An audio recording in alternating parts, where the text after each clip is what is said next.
जी, अस्सलाम वालेकुम रहमतुल्लाह। मैं गुलाम मुर्तज़ा ज़फ़र कनाडा से ज़फ़रनामा लेकर हाज़िर हूँ। तो नाज़रीन कराम, आज फिर बात करते हैं पाकिस्तान की, कि जिसमें बड़ी अजीब-अजीब जो है ना वो बातें वो हो रही हैं। और एक काफ़ी अरसा के बाद एक तो आपने जो पाकिस्तान के चीफ़ जस्टिस हैं काज़ी फ़ाइज़ ईसा साहब, उनके जो रिमार्क्स वक्तन-फ़वक्तन आ रहे हैं ज़िया-उल हक़ साहब के बारे में, वो बड़े हैरत अंगेज़ हैं और उसमें कोई खुदा की कुदरत जो है ना वो नज़र आती है।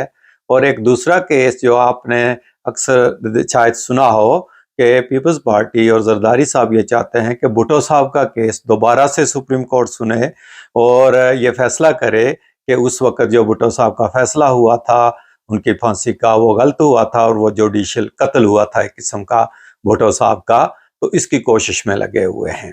और तीसरी बात हम करेंगे, जो सेनेट ने आज एक रेजोल्यूशन पास की है कि 8 फरवरी के इलेक्शन जो हैं वो मुलतवी किए जाएं। तो ये देखें कि इसमें बहुत से कोई आप अगर गौर करें और देखें कि भुट्टो साहब ने क्या किया था, ज़िया-उल हक़ साहब ने क्या किया था और ये अदारे क्या कर रहे हैं, तो आपको साफ ज़ाहिर हो जाएगा कि इसमें कोई खुदा की हिकमत जो है ना वो कार फरमा है। और खुदा ताला जो है ना वो कोई सबक सिखाना चाह रहा है इन अदारों को भी और उन मुतलकुल अनान लीडरों को भी, रहनुमाओं को भी, कि जो अपनी ताकत के नशे में बाज़ औक़ात ऐसे इक़दाम कर जाते हैं कि जो कि उनका मैंडेट नहीं होता, जो कि उनको करने नहीं चाहिए थे, कि वो ललकारते हैं खुदा वालों को या खुदा की जमातों को।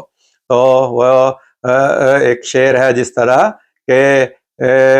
हाथ शेरों पे ना डाल ए रूबा ज़ार व नज़ार, यानी वो पहला मिसरा है कि जो खुदा का हो उसे ललकारना अच्छा नहीं, हाथ शेरों पे ना डाल ए रूबा ज़ार व नज़ार। तो क्या किया था भुट्टो साहब ने? जो कुछ उन्होंने किया था वो एक किस्म की, यानी दिल उनका ना चाहते हुए भी उन्होंने मुनाफ़िक़त से काम लेकर एक कानून पास किया और एक जमात को जो है वो गैर मुस्लिम करार दिया, जो कि उनका मैंडेट नहीं था। और उसके बाद क्या हुआ कि दुनिया सारी ने कोशिश की कि भुट्टो साहब को फांसी ना हो और बाकी मुल्कों ने भी कोशिशें की, मगर भुट्टो साहब को फांसी हो गई। अगरचे वो जो भी आप कहें आप कि वो फैसला सही था या गलत था, जब बचाने पे खुदा ताला आ जाए तो देखें मुशर्रफ साहब भी नवाज शरीफ साहब के साथ वही कुछ करने जा रहे थे जो ज़िया-उल हक़ साहब ने भुट्टो साहब के साथ किया, मगर बचाने वालों ने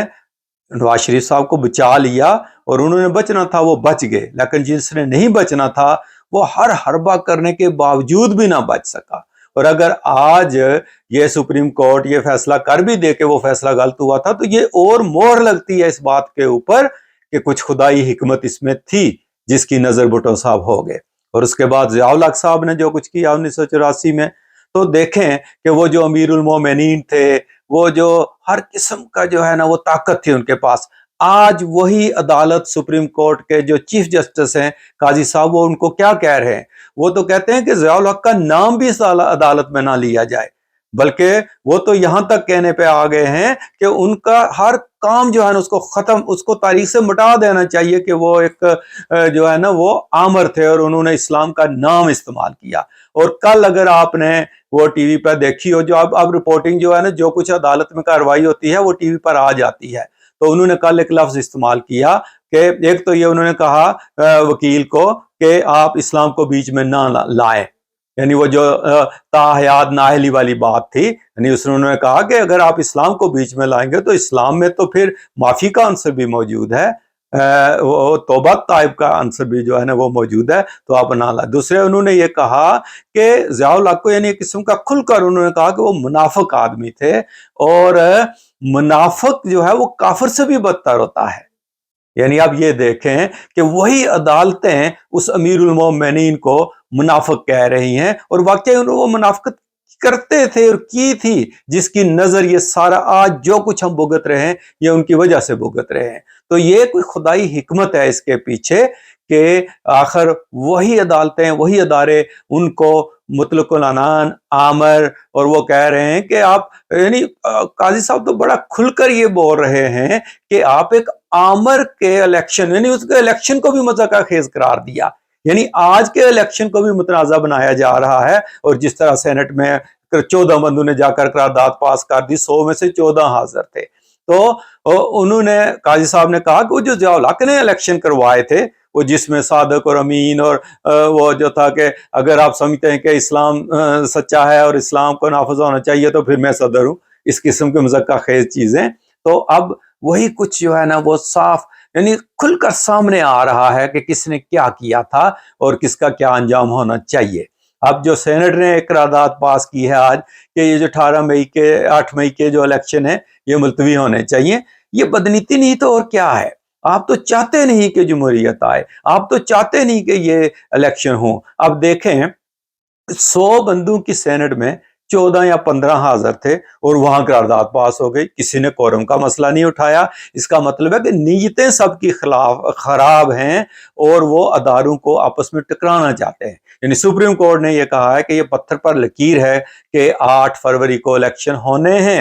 اور سینٹ ایک قرارداد پاس کر رہی ہے 14 بندوں سے کہ یہ الیکشن جو ہے نا وہ نہ ہو۔ یعنی اب سینٹ میں دیکھیں کہ اکثریت کس جماعت کی ہے، تحریک انصاف کے سینیٹر سب سے زیادہ ہیں، مگر وہاں کوئی تھا یا نہیں تھا وہ ایک الگ بات ہے، اور جو تھے کیا یہ پیچھے سے گیم تھی کہ ایسا کیا جائے؟ یعنی ایک قسم کی نروز ایک دوسرے کی آزما رہے ہیں، یہ کیا کر رہے ہیں؟ تو بات وہی ہے کہ یہاں نیتیں سب کی خراب ہیں، یہاں اسمبلی کی نیتیں بھی خراب ہیں، یہاں وزراء کی نیتیں بھی خراب ہوتی ہیں، یہاں جو ہے نا وہ جج بھی اپنی ذاتی ناپسند کرتے ہیں، ہر ادارہ اپنی پسند ناپسند اور ذاتیات کی بنیاد پہ اس پاکستان کو وہ چلایا جا رہا ہے اور تصادم کی طرف لے کر جایا جا رہا ہے، تاکہ ہر ادارہ ایک دوسرے کے سامنے کھڑا ہو جائے، کبھی اسٹیبلشمنٹ، کبھی عدالتیں، صدر، وزیر اعظم، سینٹ، اسمبلی، کوئی ایسا ادارہ ہے کہ جو معاذرائی نہیں کر رہا ہے؟ اس پاکستان کا کوئی بھی ادارہ ایسا بتا دیں، اور یہ بڑھتا ہی جا رہا ہے یہ جو مرض ہے، اور یہ اسی طرح چلتا رہے گا اگر انہوں نے عقل نہ کی۔